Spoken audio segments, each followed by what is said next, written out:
నీ వల్లనే ఈ వైభవం, నీ వల్లనే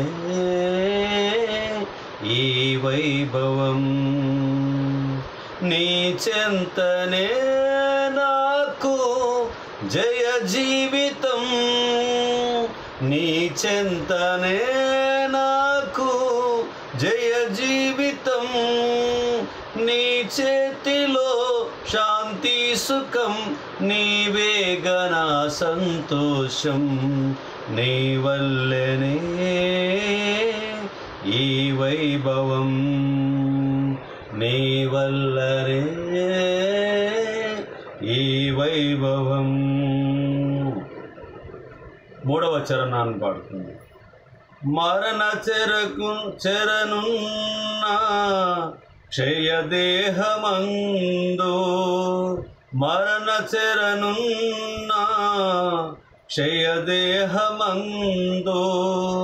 మహిమాత్మ జ్యోతిని వెలిగించినావే, మహిమాత్మ జ్యోతిని వెలిగించినావే,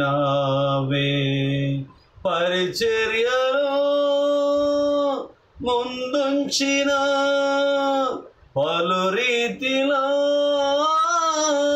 దీవించిన యేసయ్య నిన్ను విడువన్, బ్రతుకంత నీ దాసుడను, నీ వల్లనే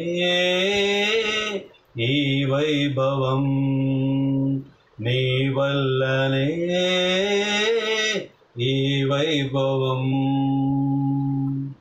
మంచిది ప్రియులారా, దేవుని వాక్యంలోకి వెళ్దాము. గలతి పత్రికలో ఉన్నటువంటి 3వ అధ్యాయము, 4వ అధ్యాయము, 5వ అధ్యాయంలో ఉన్నటువంటి విశ్వాసం గురించినటువంటి కొన్ని విషయాలను మనం క్లుప్తంగా ధ్యానిద్దాం.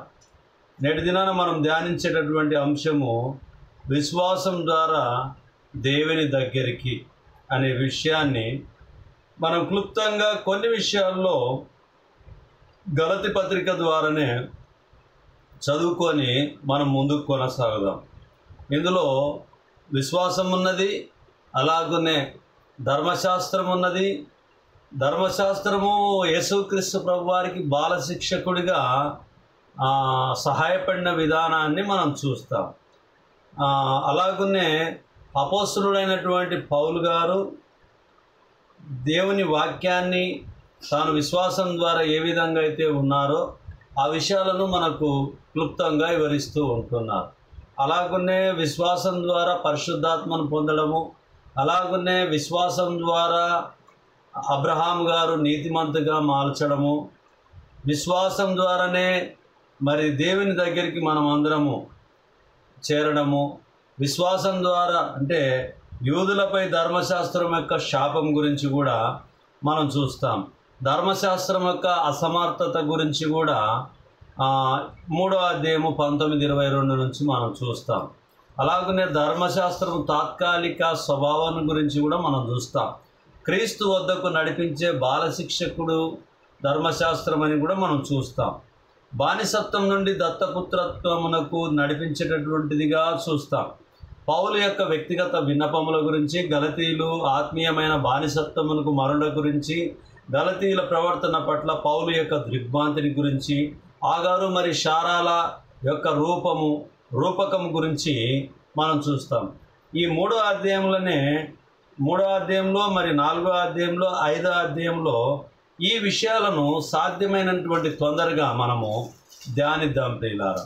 3వ అధ్యాయం 1 నుంచి 5 వరకు. అవివేకులైన గలతీయులారా, మిమ్మును ఎవడు భ్రమపెట్టెను? సిలువ వేయబడిన వాడైనట్టుగా యేసుక్రీస్తు మీ కన్నుల ఎదుట ప్రదర్శింపబడేను కదా. ఇది మాత్రమే మీ వలన తెలుసుకొనగోరుచున్నాను. ధర్మశాస్త్ర సంబంధం క్రియల వలన ఆత్మను పొందితిరా, లేక విశ్వాసముతో వినుట వలన పొందితిరా? మీరింత అవ్యకులైతిరా. మొదట ఆత్మానుసారంగా ఆరంభించి ఇప్పుడు శరీరానుసారముగా పరిపూర్ణులగుదురా? వ్యర్థముగానే ఇన్ని కష్టములు అనుభవించితిరా. అది నిజముగా వ్యర్థమగున ఆత్మను మీకు అనుగ్రహించి మీలో అద్భుతములు చేయించువాడు ధర్మశాస్త్ర సంబంధ క్రియల వలన లేక విశ్వాసంతో వినుట వలన చేయించుచున్నాడు. ఈ 5 వచనాలు గలతీ పత్రికలో ఉన్నటువంటి గలతీల దగ్గర మాట్లాడుతున్నటువంటి పౌలు గారు సంభాషణ మనం చూస్తున్నాం. విశ్వాసం నుండి వేరగుట వారిని ప్రోత్సహించేవి ఏమిటని పౌలు వివరిస్తూ ఉన్నాడు. అంటే విశ్వాసానికి దూరంగా అయ్యేటటువంటి విషయాల గురించి పౌలు గారు జ్ఞాపకం చేస్తున్నారు. యేసుక్రీస్తు ప్రభువారు మన మధ్యలో కనిపించారు, అద్భుతములు చేశారు. ఆయనను మనం పోలి విశ్వాసం ద్వారా దేవుని యొద్దకు ఆయన దగ్గరికి మనం చేరేవారిగా ఉన్నామా, లేదా కనిపించినటువంటి ధర్మశాస్త్రానికి సంబంధించినటువంటి వాటిని మనం ఫాలో అవుతున్నామా? వినుట వలన విశ్వాసం కలుగును, వినుట క్రీస్తుని గురించిన మాట వలన కలుగును అనేటటువంటి విషయాన్ని ఇక్కడ పౌలు గారు జ్ఞాపకం చేస్తున్నారు. ఓ అవివేకులైన గలతీలారా, మిమ్మల్ని ఎవడు భ్రమపెట్టెనో సిలువ వేయబడిన వాడైనట్టుగా యేసుక్రీస్తు మీ కన్నుల ఎదుట ప్రదర్శింపబడెను కదా. యేసుక్రీస్తు ప్రభువారు కన్నుల ఎదుట ప్రదర్శింపబడెను కదా. ఈ 1 నుంచి 5 వచనాల వరకు మనం ఆలోచన చేస్తే,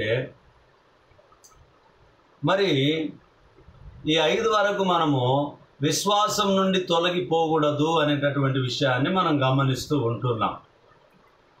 అలాగనే విశ్వాసం ద్వారానే పరిశుద్ధాత్మను మనం పొందుకోవాల్సినటువంటి వారంగా ఉంటున్నామనేటటువంటి విషయాన్ని మనం జ్ఞాపకం చేస్తూ ఉన్నాం.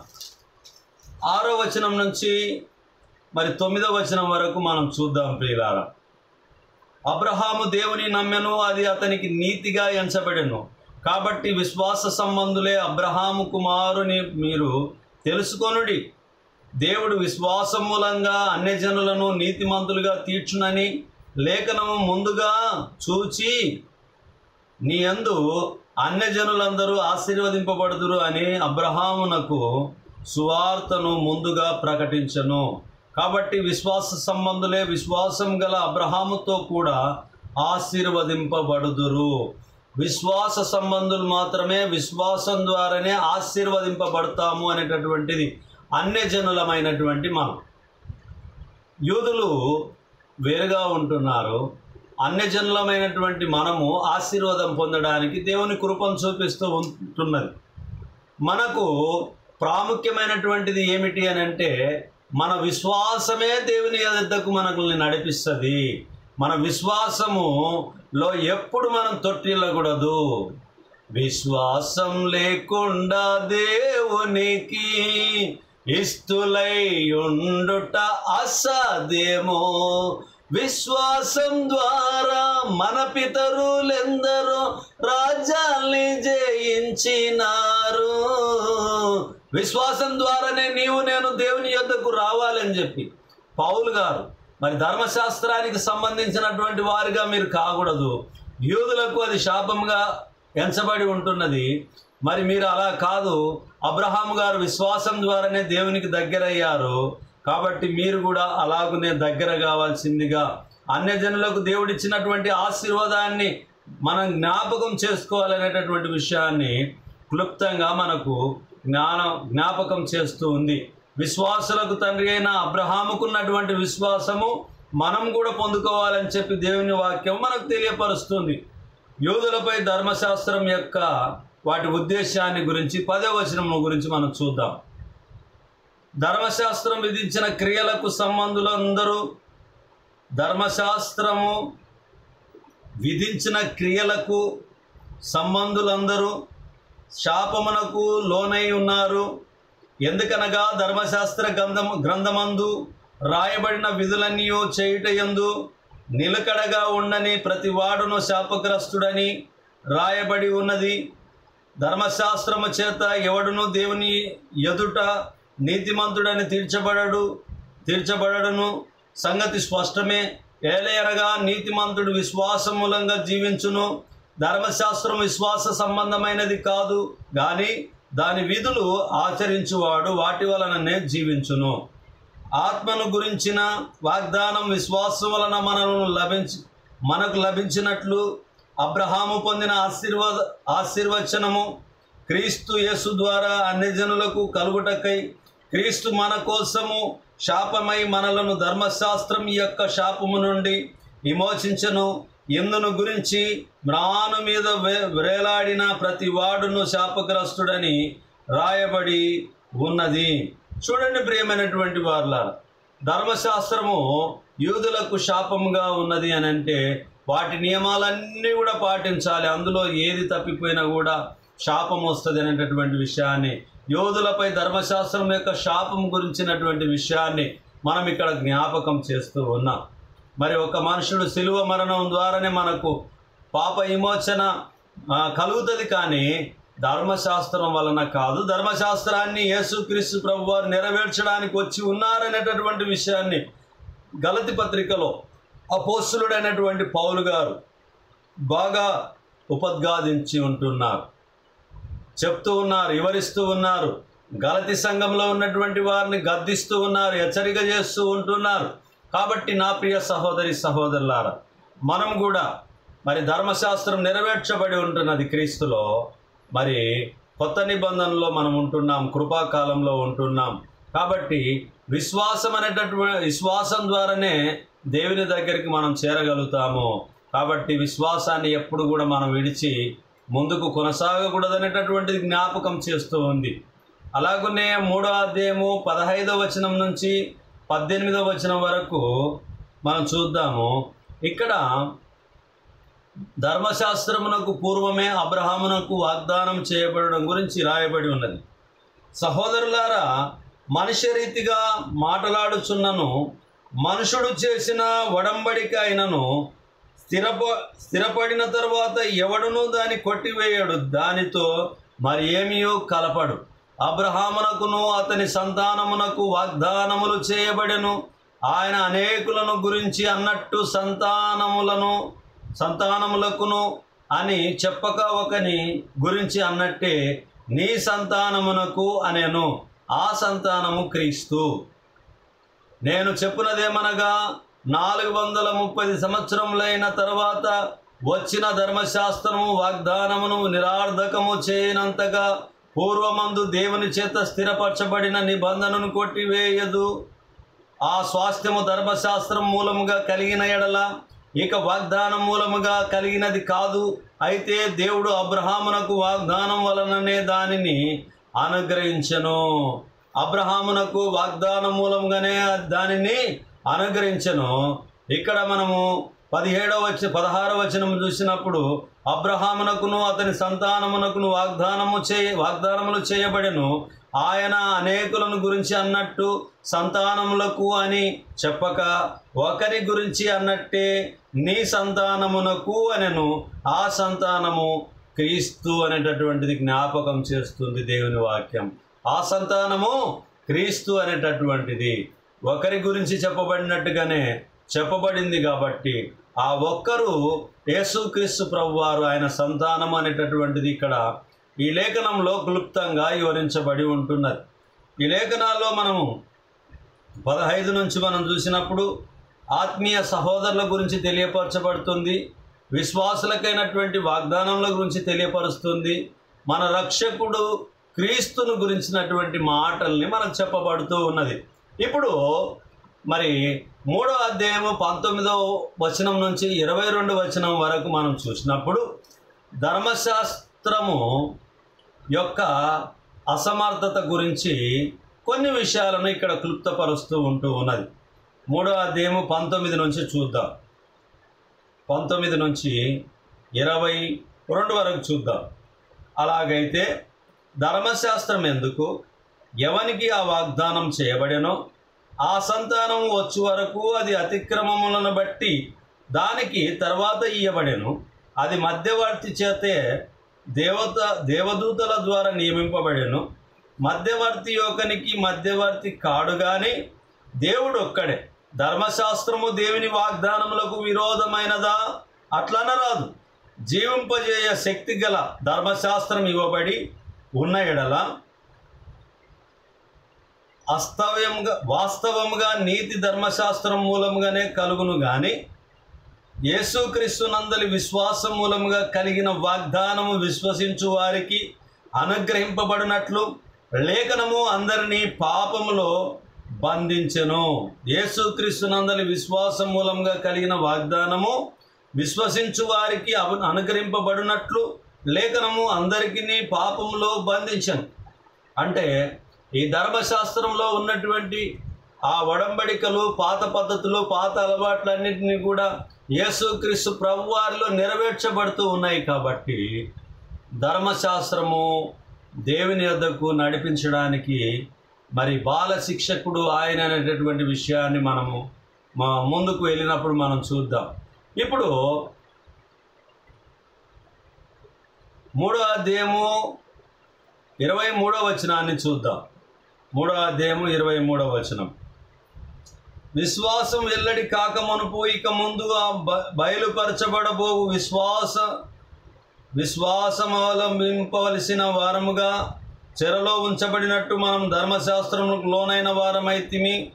కాబట్టి మనం విశ్వాసం మూలమున నీతిమంతులమని తీర్చబడినట్టు క్రీస్తునొద్దకు మనల్ని నడిపించుటకు ధర్మశాస్త్రమునకు బాలశిక్షకుడాయను. క్రీస్తునొద్దకు నడిపించడానికి బాలశిక్షకుడు ఆయను అనేటటువంటి విషయాన్ని మనం చూస్తాం. 4వ అధ్యాయము 7వ వచనాన్ని కూడా చూద్దాం ప్రియులారా. కాబట్టి నీవిక దాసుడవు కావు, కుమారుడవైతే దేవుని ద్వారా వారసుడవు. కాబట్టి కుమారుడు దాసుడు కాదు, దాసుడు కాదు కుమారుడే అని చెప్పి దేవుని వాక్యం మనకు తెలియపరుస్తూ ఉన్నది. అలాగనే 3వ అధ్యాయము 23 నుంచి 39 వరకు, క్షమించండి 23 నుంచి 29 వరకు మనం చూద్దాం. విశ్వాసం వెల్లడి కాకమునుపు ఇక ముందుకు బయలుపరచబడబో విశ్వాసము అవలంబింపవలసిన వారముగా చెరలో ఉంచబడినట్టు మనం ధర్మశాస్త్రములకు లోనైన వారమైతిమి. కాబట్టి మనము విశ్వాసం వలన నీతిమంతులమని తీర్చబడినట్లు క్రీస్తునొద్దకు మనల్ని నడిపించుటకు ధర్మశాస్త్రం బాలశిక్షకుడాయను. అయితే విశ్వాసం ఎల్లడి ఆయన గనక ఇక బాలశిక్షకుని క్రింద ఉండము. యేసుక్రీస్తునందు మీరందరూ విశ్వాసం వలన దేవుని కుమారులై ఉన్నారు. క్రీస్తులోనికి బాప్తిసం పొందిన మీరందరూ క్రీస్తును ధరించుకొని ఉన్నారు. ఇందులో యూదుడని గ్రీసు దేశస్థుడని లేదు, దాసుడని స్వతంత్రుడని లేదు, పురుషుడని స్త్రీ అని లేదు. యేసుక్రీస్తునందు మీరందరూ ఏకముగా ఉన్నారు. మీరు క్రీస్తు సంబంధులైతే ఆ పక్షమందు అబ్రహాము యొక్క సంతానమై ఉండి వాగ్దానం ప్రకారము వారసులై ఉన్నారు. వాగ్దానం ప్రకారంగా అబ్రహామునకు మనం ఏమై ఉన్నాము? వారసులమై ఉన్నాము. ఆ వారసత్వంలో ఉన్నటువంటి ప్రణాళికనే యేసుక్రీస్తు ప్రభువారి యొక్క నిత్య సంకల్పమై ఉంటూ ఉన్నది. అది మనము జ్ఞాపకం ఉంచుకునేటటువంటి వారిగా ఉన్నాం ప్రియులారా.